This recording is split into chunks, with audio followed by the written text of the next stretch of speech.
ककरा का बुढ़ा कहता रू? तुमको बोल रहे हैं बुढ़ा और किसको बोल रहे हैं? नालायक कुत्ता कमीना इडियट, तुमको दिखाई नहीं दे रहा है? हमरा क्या कुत्ता कहले ह? कुतिया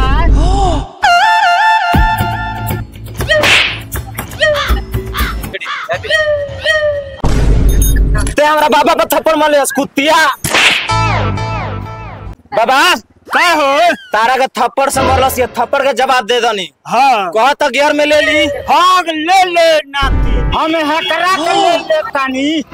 ए बुढ़ा तू हमको लेगा रे? नाती हाँ बाबा, हई साइकिल धर हम इनका के ले ली। हाँ ए जा, हाँ जा हम बानी, जा अपने जा तो।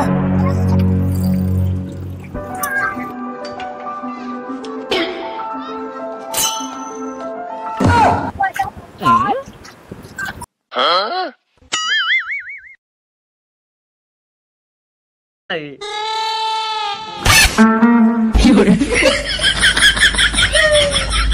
तोरा थप्पड़ का जवाब हम अबे दे देती, लेकिन तोरा थप्पड़ में दर्द ना रहा, जवन दर्द तोरा के देख के भइल ह।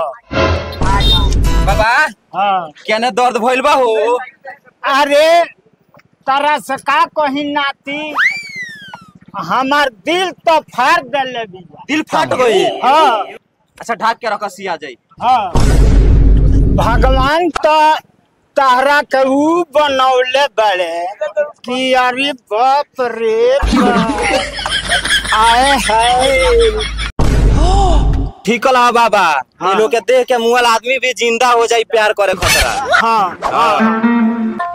चलो दीदी। ए करे जा तनी मुस्कुरा दो हो। बाबा का हो? फसलस तो फसला। हाँ चला चला चला चला।